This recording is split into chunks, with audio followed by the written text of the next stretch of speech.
सुप्रभात श्रोता बंधु आज प्रसंग आपणक आवश्यकता आपणक पाखरे आमेन।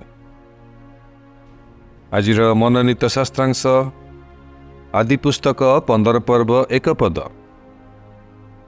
सही घटना उतारे दर्शन द्वारा सदाप्रभुंकर वाक्य अब्राम को निकटरे उपस्थित हैला। हे अब्राम भय कर नहीं, आम्भे तुम्हार ढाल और महापुरस्कार स्वरूप। Amen hallelujah. मोर प्रिय श्रोता बंधु,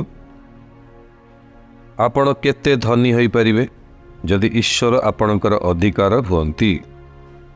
केते महिमामय आपणक जीवन हेबो। सेथिपाई गीत रचक तांकर पुस्तक लेखती गीत संहिता 24 पर्व 1 पद वाक्य पृथ्वी और तहिरे पूर्णता जगत और तनिवासी समस्ते सदा प्रभुंकर प्रेज द लॉर्ड। जेहेतु यह सत्य तेबे जगत थिबा सब किछि मोर एवं आपणकर अटे, कारण आमे हेउचु सदा प्रभुंकर अधिकार। Amen hallelujah. सेथिपाई साधु पाउल यही समस्त विषय बुझी कहले समस्त ही तुम मानकर। आमेन।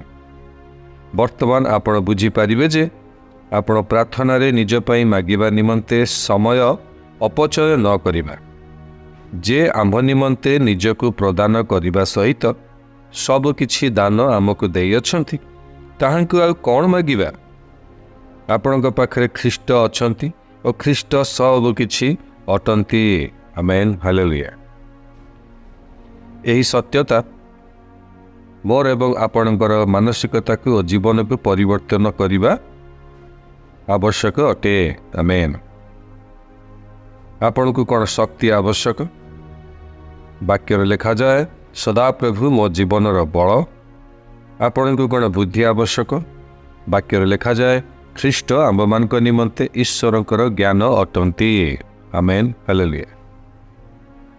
एक धर्मपरायण जीवन निमंते सब किछि मते एवं आपण को दान करा जाई अछि। आपण एक महिमामय उत्कृष्ट और पर्याप्त जीवनर आरंभ रे गति करुअछंती। आमेन। सेथिपाई गीत रचक तांक गीतर लेखंती 16 पर्व 6 पदरे मो पाई मापिबा दौड़ी मनोहर स्थान रे पड़ी अछि। हाँ मो उत्तम अधिकार पाई अछि। आमेन। मोर प्रिय श्रोता बंधु, सब किछि मोर एवं आपणकर अटे। Amen hallelujah. ईश्वर आपण को आज वाक्य द्वारा विशेष भाव में आशीर्वाद करंतु। आसंतु स्वीकारोक्तिर समय मध्य को जीवा, स्वीकारोक्ति करिबा। मो पछे पछे आपण एही स्वीकारोक्ति करंतु। आम मानकर प्रभु जीशु ख्रीष्टंकर ईश्वर ओ पिता धन्य हेउंतु। से ख्रीष्टंक ठारे आम्भ मानकु समस्त आत्मिक आशीर्वाद द्वारा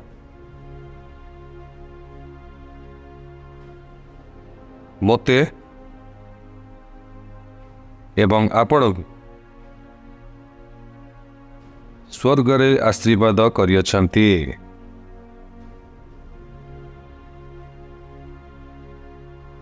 एक धर्मपरायण जीवन निमंते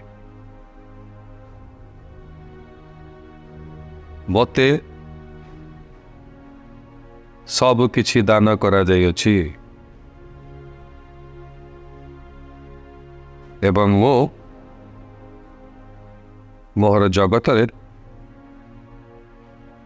ख्रीष्ट रूप अन्वेषण योग्य धन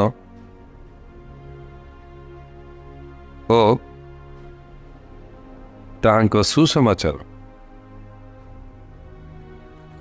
जहाँ मु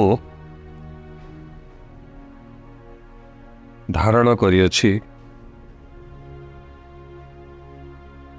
ତହିଁ ଦ୍ୱାରା ଆଶୀର୍ବାଦ କରୁଅଛି।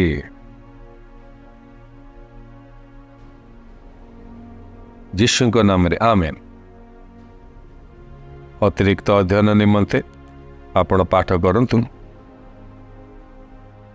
ଗୀତ ସଂହିତା 23 ପର୍ବ 1 ପଦ, ଏଫେସିୟ 1 ପର୍ବ 2 ଏବଂ 3 ପଦ ଏବଂ ଦ୍ୱିତୀୟ ପିତର 1 ପର୍ବ 3 ଏବଂ 4 ପଦ।